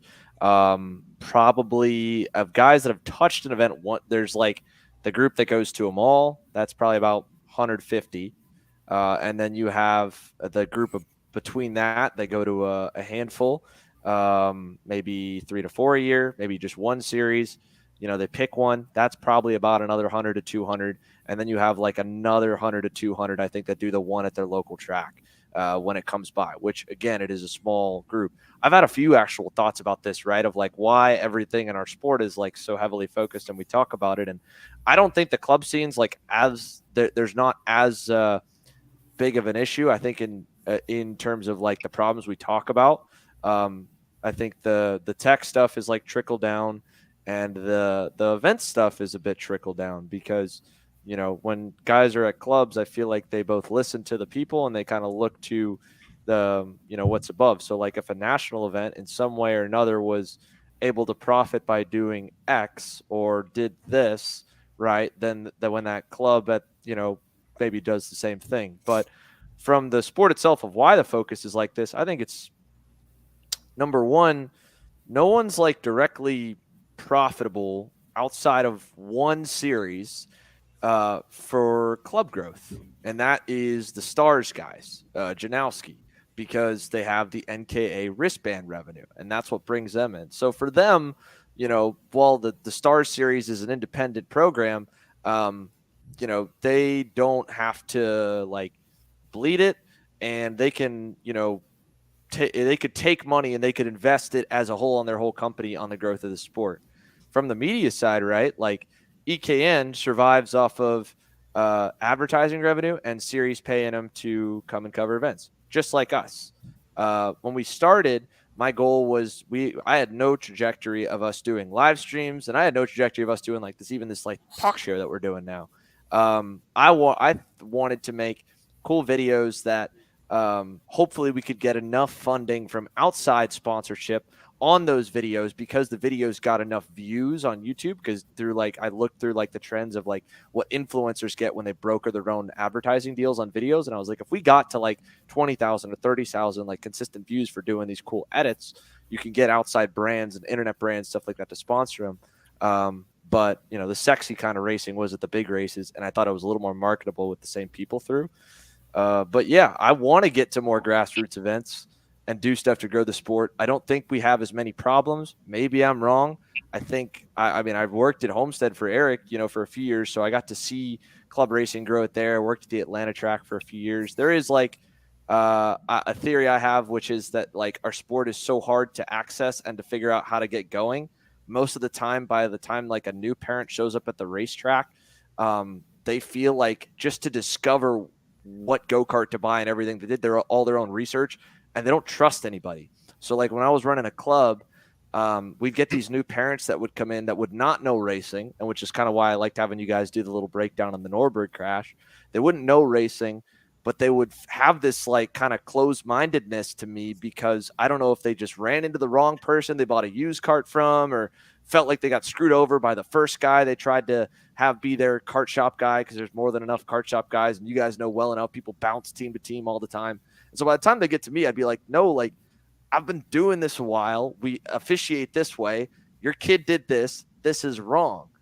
And I don't know. They would have their own theories of the sport like fully developed by the time they get to me of everything, including racecraft. So I don't know. Those are a few of the spots I had. But ultimately, I think no one benefits from the bottom line and growth of the sport. So there's not a lot that gets talked about or pushed on it. None of the series are directly connected, but that's where the money is.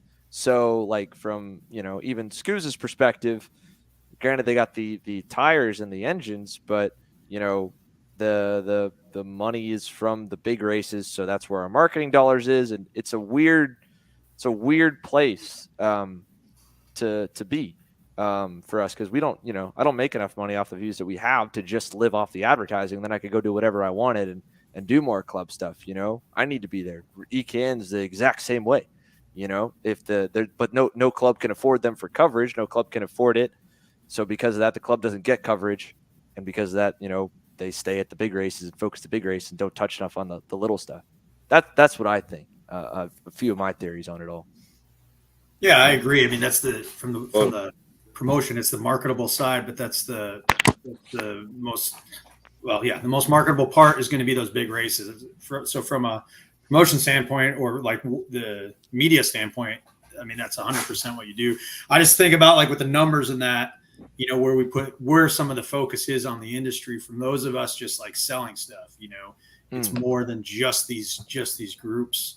And so some of these product things we talk about, like the products, like these companies are putting a lot in for their tire sponsorships and that. And a lot of them do, you know, they sprinkle it around and go all these other areas. But it's just the tire thing is just one little trigger in the whole group of, you know, opening versus spec and that. And I know that's discussions you guys have had on here too. That, you know, so I mean, I really think that opening some of that stuff up is good because it brings more players into the game. And then maybe that stuff, when there's more people involved, it's going to trickle down to more areas and more places. Yeah.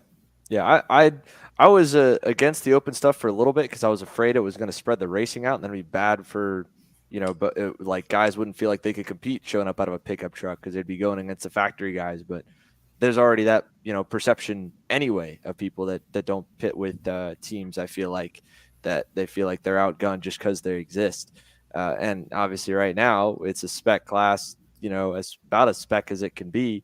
And without claiming every single motor that comes through in the top three, you know, there's going to be engine builders that figure it out. So we're having the same issues either way.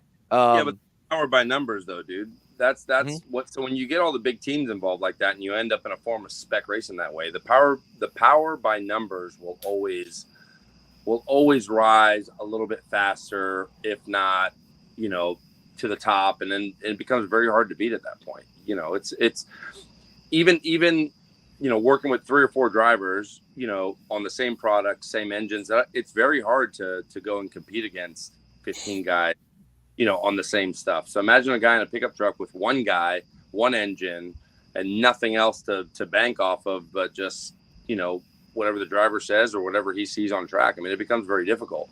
So yeah, when you show up to a race and everything's supposedly the same, it becomes difficult. So it changes a lot of the way that you have to do things. It does. Tony, did you have anything else you wanted to bring up here in this last little segment? I'll start with you before we go around the horn and wrap up. No, I'm good. I don't want to talk about anything else, actually. Fair enough. Nick, both some closing thoughts for you and obviously what you got coming up on the road. Yeah, you know, so, you know, ultimately, you know, we talk about things that should change or can change in karting, right? But, you know, it's not, you know, overall the health of the sport, I think, is strong as it's been in a long time. And there's not a lot of bad. There's some things that can always be better, always can be fixed, you know, on a global scale, you know, from the top down, from manufacturers and you know, with quality control issues that they've had lately and you know, from series and suppliers and teams and customers, right? You know, everyone can do a little bit better job. But ultimately, you know, it's pretty healthy, I think. You know, so we look forward to kind of closing out the season here, you know, we're going to go to the CKNA Grand Nationals and then the Miami Grand Nationals and then the Super Nats, right? And kind of have a fun time in Vegas and you know, kind of grow with what we got with we got 2 more Trans Am races this year and you know, kind of leading into next year with you know, some strong karting programs, and then we have the new Toyota GR86 Cup where we're a factory team for Toyota coming up next year, along with the Trans Am stuff. So just kind of creating a little bit of a ladder system, a little bit of guidance for people, and you know, I think we're probably one of the few organizations that's actually placed some guys in some, you know, paid rides and whatnot here lately. So we pride ourselves on what we're doing and looking forward to a continued and bright future in the sport of karting. Awesome. Thanks, Nick and Jamie. On to you, closing thoughts and anything else you want. Mike's yours. Yeah, no, I mean, I think karting's is in a good place right now. If you look at the numbers and the participation in that, especially the stuff we're focusing on. But yeah, so I think things are good. I mean, race events, stuff like that, formats, man, I'm totally bored with all that, but that is like another topic for another show. And I think there needs to be a little more excitement and change some stuff up just to keep people interested. You know, there's so many aspects of the sport that are overlooked when it comes down to actual race events and formats and that. But, it's just, we all have our own opinions on that stuff. So, but I just think fresh ideas are always good, especially at those big marquee events. Other than that, man, we're doing good at work. Just, want to keep selling parts, shipping stuff out, handing parts out at the track, that type of stuff. We're not making the champions of tomorrow. We're just kind of helping the karters of today. So we're happy to keep doing that. So I appreciate the invite, being on here. It's cool. It's my first time being one of the talking heads. So that's pretty cool. You did well. Fantastic. You were already voted for president. Yeah, he's already ahead of you, Tony. You're like a 50-50 reception every week. I get parents that say, get Tony off the show. I have to send my kids to their bedroom. And then I get some people that do like having you, Tony. So, he's ahead of you there. Vocab hour with Tony. Yeah, he's a wild card. You never know. Yeah. Tony, you're not in the same place you were the last time you got home after a race. Where are you now? I'm in Mooresville. This is an Airbnb somewhere. I have to do this race, and then I'm going to the Tater Digger Grand Nationals as well. So just made like a big circle. Newcastle, GoPro, Newcastle. Nice. Well, my first too. I'm actually pretty stoked. I don't know what to expect, to be honest with you. I think you'll like it. I mean, I think for a purpose-built track race, that race is about as close as the big races come to like being a party where a race breaks out, at least at the CKNA Grands, by having multiple senior classes. And there's not, if you get wrecked out of one, you go run the other one. The whole week's a lot of club guys. It's like their pilgrimage. Perfect. They just got to bring a whole box of lead and we'll see what happens. Yeah.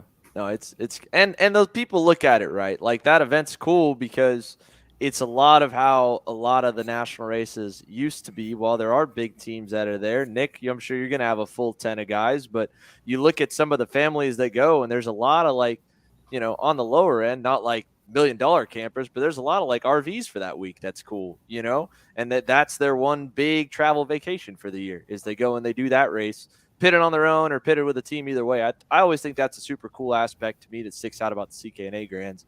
That'll, be cool for you to go there. So you'll enjoy it, Tony. I think you'll have a good time.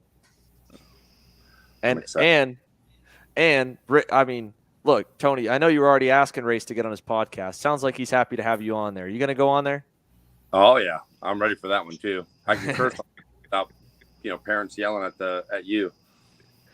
It's helpful. It's very helpful. It's going to be good. Yes, sir. All right, guys. Thank you so much for joining us here. Jamie, Nick, Tony, appreciate you guys coming on tonight as always. Thanks. Yeah, thanks for having us. Thank you.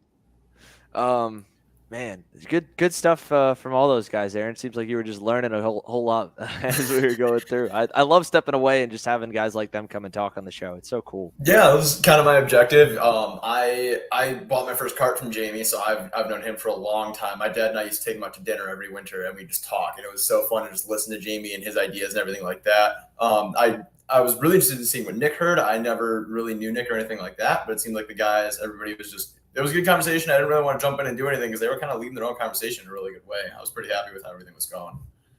Yeah, I'm definitely going to make sure we bring Jamie back as we talk about race formats when we come to some of that in the future, because there's a lot, like he said, I think there's a lot of ways to play with it.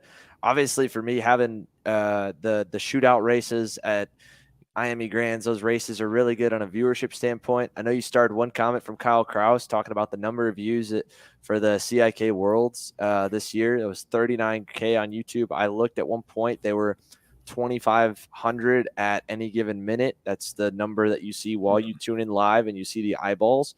And when it's at whatever that number, I know that for IndyCar on Peacock, I think that their any minute viewership is pretty similar.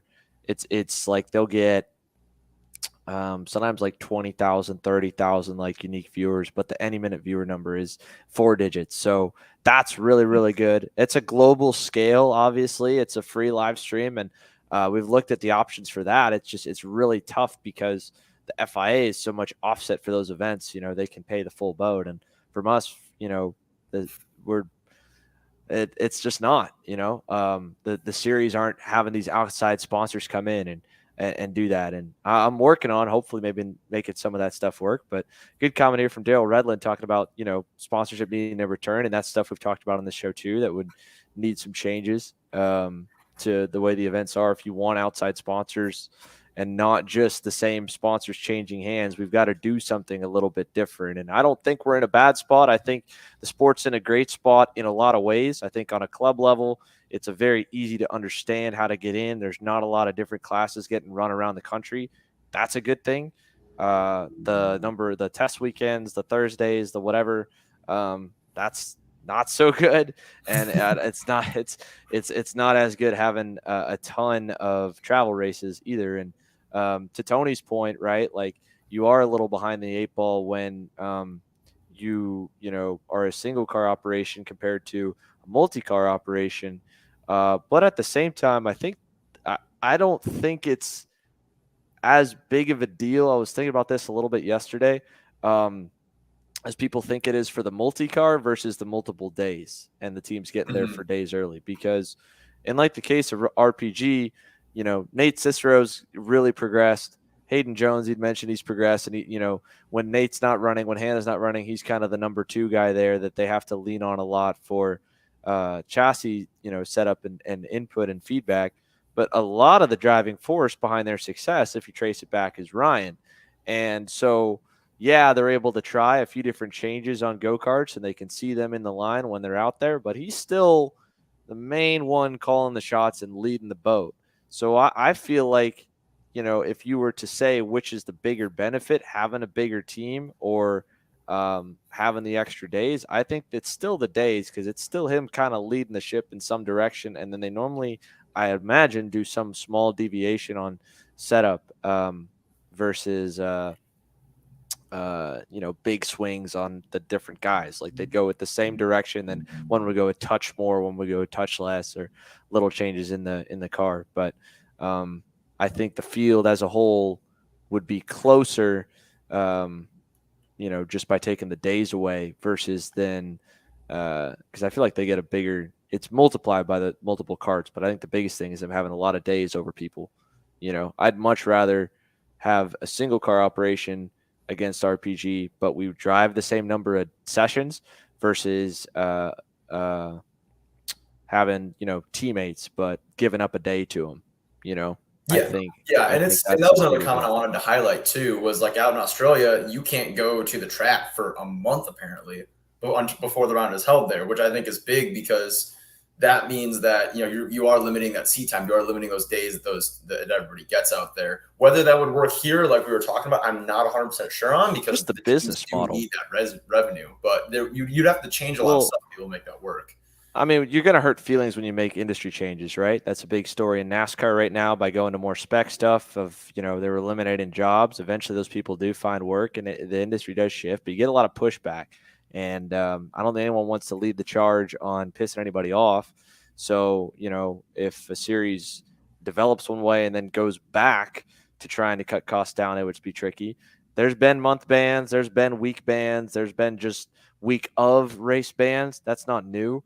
But that's not even the debate right now. Like, tracks are closing and we have all this extra revenue that they're taking in on these race weekends. So, here, the original Snap-on Stars of Karting had, testing bans before events, all these series did. And now it's gone and we're still losing racetracks. So to me, that's the bigger thing, is like the testing bans that this is like the first level of the debate that we have going on. Obviously testing bans, sure, great, whatever. But, that track needs to make money and needs to make more money year after year. And right now, the events haven't grown a ton in entries. So if the tracks wants to make more money or the series wants to make more money when the entries aren't going majorly up, well, what do? You raise your prices if you need to. Our sport is competing for track time with rental carts, and rental carts beat us. So if we want to make this model for the sport to grow, it's got to be a lucrative model, because you only get so many guys like Nick, like Jamie, like Tony, like whoever we bring on the show that are like, really, really passionate about, karting, and they will do it because they love to do it. And you could talk to any industry owner here. They're not in it because they're making millions of dollars. They're in it because they like it. There's a few guys that are making more than most, but for the most part, they're here because they love it. But that's a small percentage of people. So if we want more shops and more racetracks, and if you want more teams, the model needs to be lucrative enough to go to guys that maybe just like it or like it a lot. Maybe don't love it, but they're a business guy. That's why we have so many more electric indoor tracks or even gas powered indoor tracks than you have outdoor tracks. So that's why I'm always kind of talking on like differences to the model for these race events, because they're competing for track time against rental carts. And then if it's really lucrative to host a big race, well, there'll be a lot of tracks investing in their facilities to get them up to par. We talk about, CalSpeed closing opens the door for the other SoCal tracks to get more people. Those SoCal tracks, like they're below the level that they need to be to host big events out there. So, or if those big events brought them a whole lot of cash, then yeah, business decision, you pave your parking lot, you add nice bathrooms, you add grandstands, you add food stands, you do this, do that. And I don't know. I think we're in an era where they want young drivers into car racing. Great. But like Nick said, if you stay in senior too long, you probably aren't going to go and make it as a professional car racing driver. And now Legends cars are 10 years old, and there's all these other sports. And, Toyota Gazoo Series, GR86, MX5 Cup, Trans Am, they're lowering their minimum ages. So we got to do stuff that both lowers the cost of karting to cater to the people below the level that would be able to actually afford those events. That's number one. And that's club guys, regional guys doing a handful less national races per year. I think it's also, if we want the cost to go down, like Jamie said, we got to have we got to be open to change at these events, and figure something out that way. Yeah, it's kind of hard. Like, I mean, we were saying, it's all kind of cyclical with where the money's coming from, and where do you take the point to get in there and jump in and make that first change, and then try to build upon from that. I am definitely not the person to make that decision or say what the right decision is going to be. But hopefully the right person is listening to these and listening to everybody that does have a lot of the experience there to do that stuff. Which we'll have some more of those guys join the show in the coming weeks, which will be really, really cool. So that'll wrap us up here for tonight, folks. Another cool bit of industry insiders on the karting side that we've been able to bring in. And a huge thanks again to Nick, to Jamie, and to Tony, as always, for coming back and joining our show on a regular basis. Like I said, I want to bring some more outside people. So whether it's marketers, whether it's, social media people and stuff like that, to learn from bigger events, from outside our sport, that's where we got to look for growth. That's where a lot of our stuff is from.